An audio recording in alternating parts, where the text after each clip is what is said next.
The following presentation, Road and Belt, Iron Silk Road and Russian-Chinese Geopolitical Cooperation and Competition was held by Professor Dr. Artyom Lukin.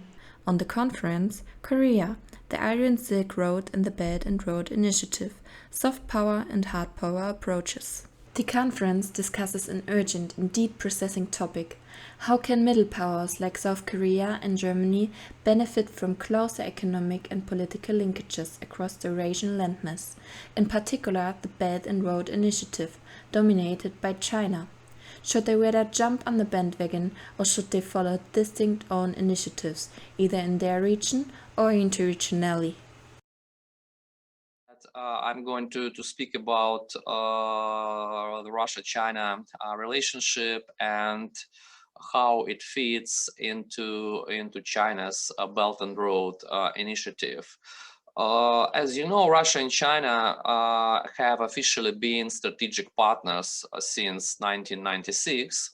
And despite multiple predictions, mostly in the West, that the Sino-Russian relationship is unsustainable, the Moscow-Beijing axis has proven remarkably resilient, and some even characterize their current relationship as an entente or quasi-alliance, and one cannot rule out that at some point they will even establish a formal alliance, which, if it happens, would largely be a response to the so-called dual containment strategy of the United States that seeks to counter both China and Russia, viewing them as great power adversaries.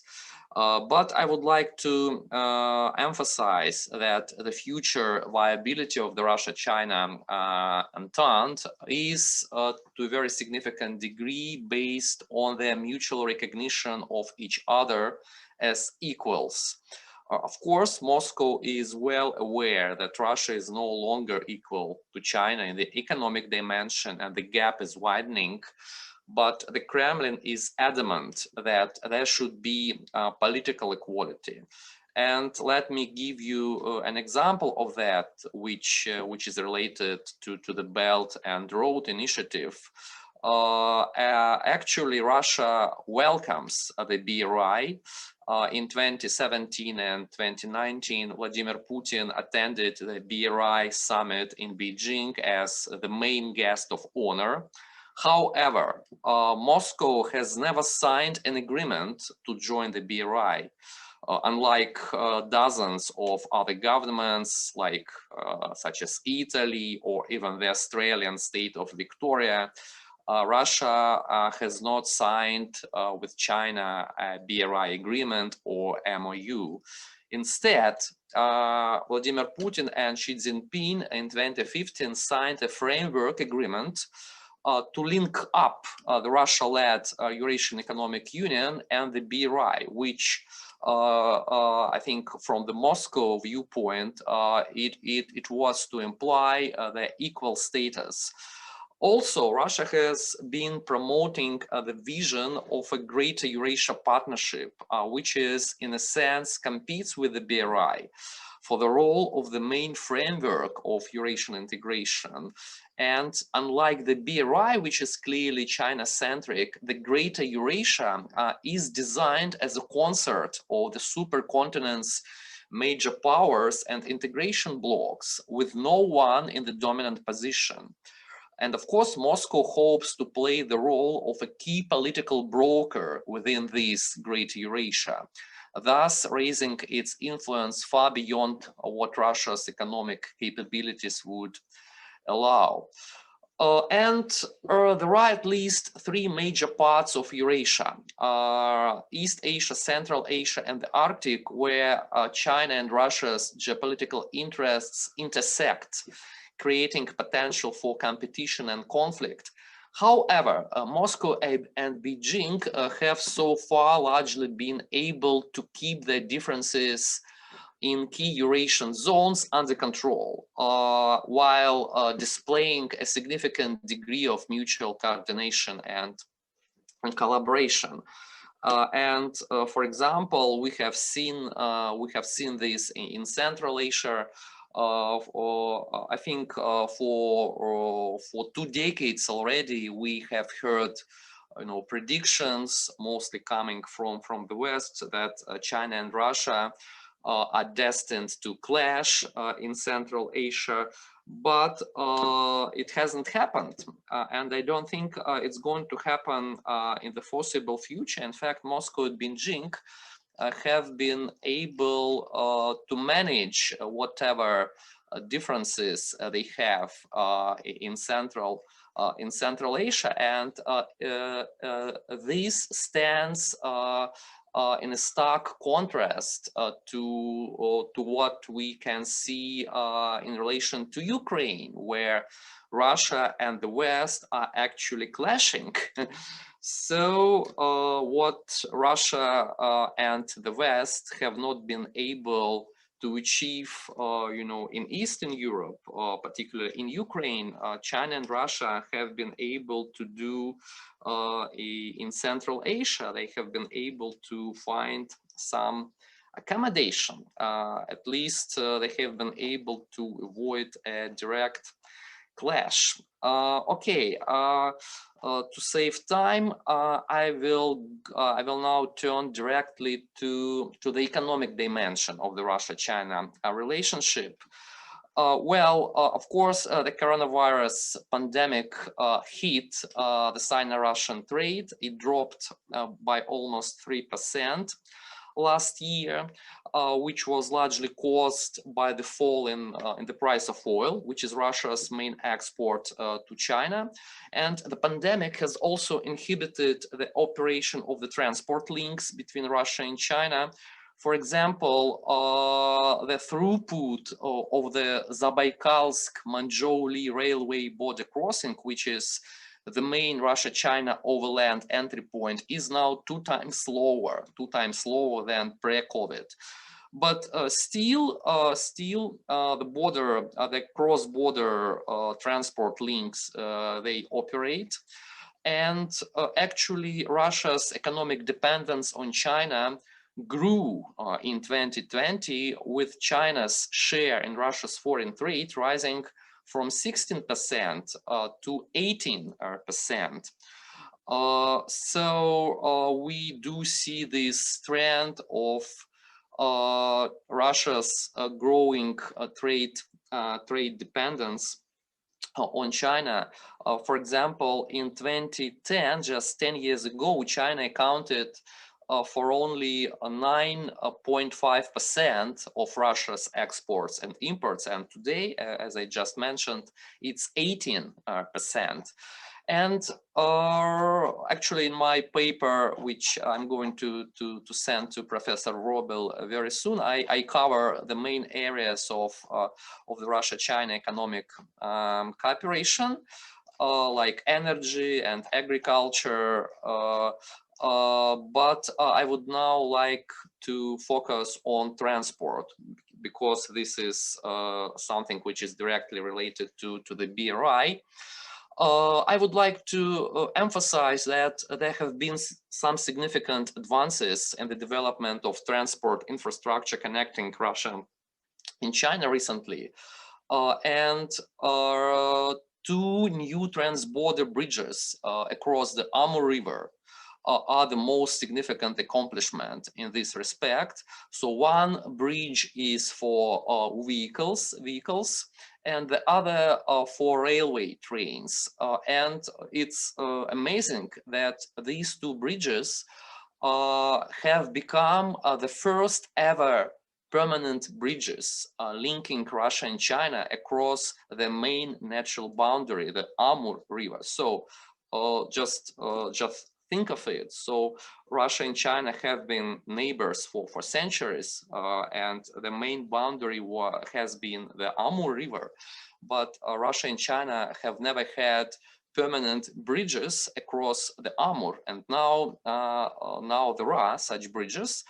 Unfortunately, due to COVID, the vehicle bridge, which was completed last year, which connects Blagoveshchensk, the Russian city of Blagoveshchensk, and Chinese city of Heihe. It is not yet operational, so it will be opened once the pandemic precautions are lifted. The second bridge, which is a railway bridge, it connects Russia's Jewish autonomous district in the Russian Far East with Heilongjiang province in China. It is in the final stages of construction, and it is expected to be completed later this year. And it has 5 million tons capacity per year, which can be expanded to 20 million tons. And it is significant. Remember that I mentioned about Russia's emphasis on parity and equality. Both bridges have been constructed on the basis of parity. China did the construction work on its side of the border, while Russia was responsible for the building on its own side. And the funding also came from both China and Russia. Russia, even though the Chinese suggested that they could provide all the funding, Russia actually refused. And Russia also insisted that all the construction on the Russian side should be done by Russian companies rather than Chinese companies. So I think such a stance definitely reflects Russia's emphasis on equality, on status equality with China, even in the face of China's obviously superior economic capabilities. And also it's interesting that China is still reluctant to commit to invest in transport infrastructure projects inside the Russian territory. So China is willing to invest in trans-border bridges, but China is not yet ready to invest in infrastructure, including transport infrastructure, which is inside the Russian territory. So, for example, there is no single port in Russia. There is no single highway. There is no single, rail project where China has invested a single yuan in Russia. But Russia does benefit from China's Belt and Road, thanks to the role of Russia's rail network as an important link in the China-Europe overland freight routes. In 2020, the total number of freight trains from China to Europe rose by 50%, and actually it was up sevenfold since 2016.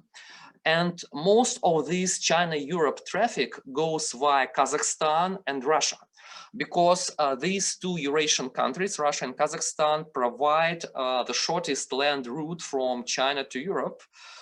And in 2020, the volume of traffic between China and Europe via the Russian railways doubled. And of course, as Bernard mentioned, the Ever Given accident in March, just last March, highlighted the importance of alternative routes for global trade, including the trans-Eurasian continental corridors. And Russia also hopes to capitalize on the Northern Sea route as the Arctic waters are expected to become more navigable with the global warming and technological advancements. And Russia's ambitions seem to be compatible with China's polar Silk Road.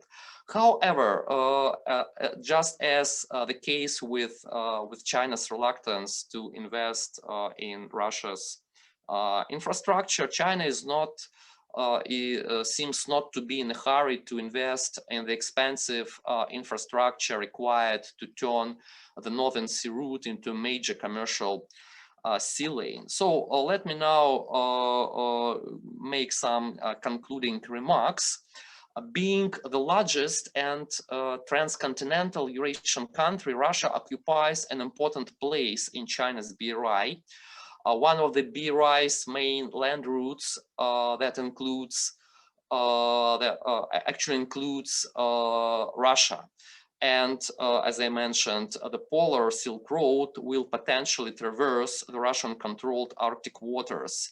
And in recent years, there has been a noticeable rise in shipments from China to Europe and in the reverse direction using the rail routes via Russia. However, despite the increase in transcontinental freight traffic going via Russia, China still refrains from investing in the upgrade of Russia's transport infrastructure, such as railroads, ports, and highways. China's unwillingness to fund Russia's transport infrastructure, including those transport corridors that are directly relevant to the BRI, can be explained by several reasons. First, China exhibits general reluctance to invest in Russia's economy due to the perceived relatively high risk associated with doing business in Russia. And these risks are not, in most cases, offset by profit margins. So the risks of doing business in Russia are high, while our profit margins are relatively not high. This is exacerbated by the almost decade-long stagnation of the Russian economy, which is not seen as a particularly attractive and promising market by Chinese businesses. Also, Russia's insistence on parity and equality with China and its refusal to grant Chinese companies special terms similar to those that they get in many other countries who are in need of investments is also a factor that reduces China's desire to fund projects in Russia.